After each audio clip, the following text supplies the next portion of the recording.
ओम शांति। आज की जो अव्यक्त मुरली चली है, जिसका रिवाइज डेट है 25 नवंबर 1993, उस मुरली को हम डिस्कस करेंगे। उसका जो मेन पार्ट है और जिसका टाइटल है सहज सिद्धि प्राप्त करने के लिए ज्ञान स्वरूप प्रयोगी आत्मा बनो। तो इस मुरली को पढ़ने के बाद एक गीत याद आ रहा है कि जैसे हमारा ट्रैफिक कंट्रोल 5:30 बजे गीत बजती है ना, कि योगी बनो ज्ञानी बनो, योगी जीवन है प्यारा। क्योंकि ब्राह्मणों के लिए जो दो मेन फाउंडेशन है वो है ज्ञान और योग। तो इस मुरली में बाबा ज्ञान स्वरूप और योगी तु आत्मा का अर्थ क्या बताए, ज्ञान स्वरूप माना क्या है, और हम कहां तक ज्ञान स्वरूप बने हैं, योगी तु आत्मा बने हैं, वो भी चेक करने के लिए हमको कहेंगे।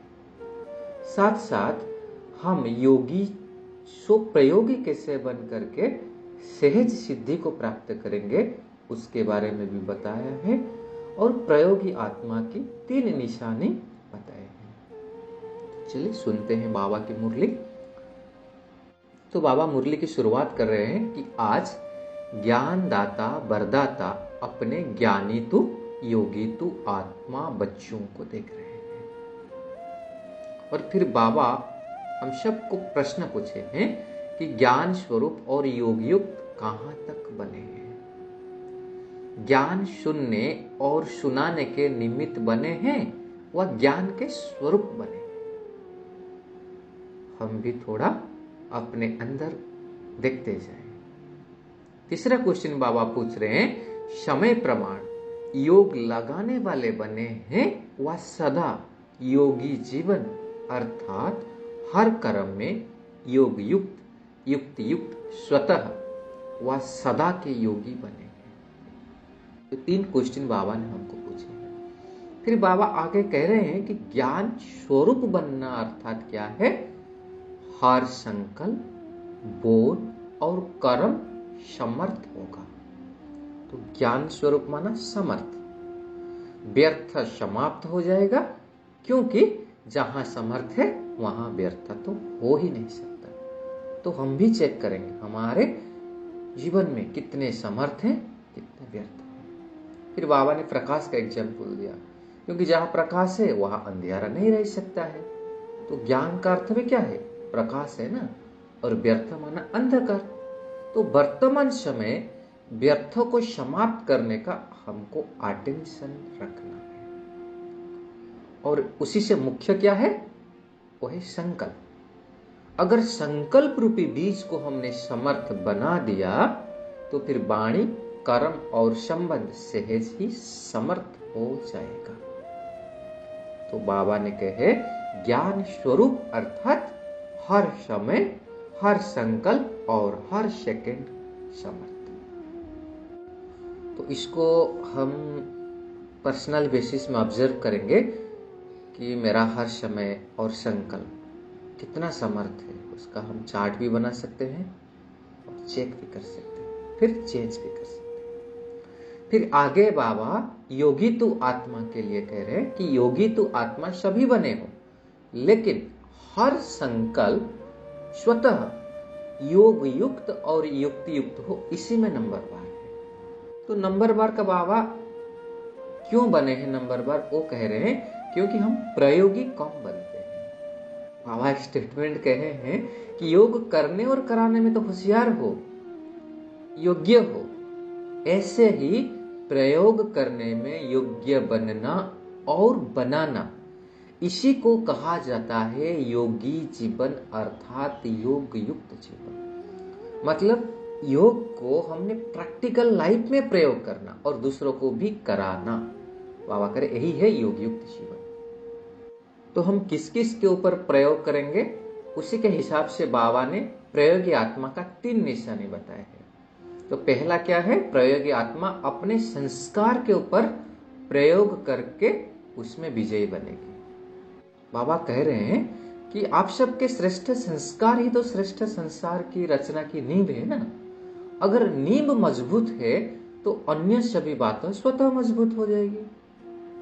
इसलिए बाबा कहे चेक करो संस्कार कहाँ समय पर धोखा तो नहीं देती है, तो उसके ऊपर प्रयोग करो योग के। श्रेष्ठ संस्कार को परिवर्तन करने वाले कैसे भी व्यक्ति हो, वस्तु हो, परिस्थिति हो, योग के प्रयोग करने वाले आत्मा को श्रेष्ठ से साधारणता में हिला नहीं सकती। बाबा करे अगर हम प्रयोगी आत्मा है तो चाहे कैसे भी व्यक्ति हो और कैसे भी परिस्थिति हो हमको हिला नहीं पाएगा। फिर बाबा के उस समय हमको और बहानाबाजी नहीं दे सकते, ऐसे परिस्थिति था, ऐसे वायुमंडल था तो ये साधारण व व्यर्थ बना दिया। बाबा कहते नहीं, ये प्रयोगी आत्मा की निशानी नहीं है। अगर समय पर योग की शक्तियों का प्रयोग नहीं हुआ तो उसको प्रयोगी आत्मा नहीं कहेंगे। इसलिए बाबा ने बोला पहला फाउंडेशन देखो कहां तक समय पर प्रयोगी हम बने अपने इस संस्कार के ऊपर। दूसरा निशानी बाबा कह रहे हैं कि प्रकृति द्वारा आने वाले परिस्थितियों पर योग के प्रयोग और उसमें विजय।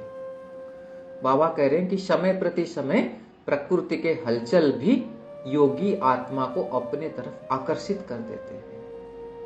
लेकिन बाबा कह रहे आप तो योगी पुरुष हो ना, पुरुषोत्तम आत्मा हो ना, तो आपको प्रकृति कैसे प्रभावित करेगी? प्रकृति तो आप पुरुषोत्तम आत्मा की दासी है। अगर मालिक दासी के प्रभाव में आ जाए तो उसे क्या कहेंगे? तो बाबा कह रहे हैं कि प्रकृति कैसे प्रभावित करते हैं। बहुत इंपॉर्टेंट पॉइंट बाबा कहे कि पुरुषोत्तम आत्माओं को प्रकृति साधनों और सल्वेशन के रूप में प्रभावित करती है। साधन व सल्वेशन के आधार पर योगी जीवन अभी बना हुआ है। साधन व सल्वेशन कम तो योगी युक्त भी कम।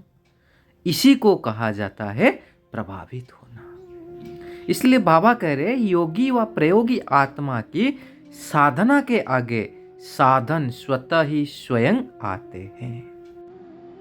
साधन साधना का आधार नहीं हो, लेकिन साधना साधनों को स्वतः आधार बनाएगी। इसी को कहा जाता है प्रयोगी आत्मा। ये सेकंड निशानी थी। बाबा तीसरा निशानी कह रहे हैं प्रयोगी आत्मा विकारों पर प्रयोग करके विजय करेंगे। योगी व प्रयोगी आत्मा के आगे जो 5 विकार है ना, बाबा करे 5 विकार दूसरे के लिए जहरील सांप है, लेकिन आप प्रयोगी आत्मा के लिए सांप गले की माला बन जाते हैं। बाबा ने उसका पहला यादगार बताया है कि शंकर की जो तपस्वी स्वरूप है ना, बाबा करे ये सब हम ब्राह्मण और ब्रह्मा बाप की अशरीरी तपस्वी स्वरूप का यादगार है। मतलब जहरीला सांप भी गले का हार बन गया है। और दूसरा यादगार बाबा बोले ये सांप आपके अधीन ऐसे बन जाते हैं जो आपके खुशी में नाचने की स्टेज बन जाते हैं। हम रिकल कर सकते हैं, जैसे देखा था ना शास्त्र में कृष्ण की वो काली नाग के ऊपर डांस करने का, तो बाबा कह रहे इसका यादगार है, क्योंकि खुशी में नाचते हैं ना। बाबा कह रहे यह जो स्थिति है खुशी, यह स्टेज है, तो स्थिति को स्टेज कहा जाता है। ऐसे विकार पर विजय हो, इसको कहा जाता है प्रयोगी आत्मा।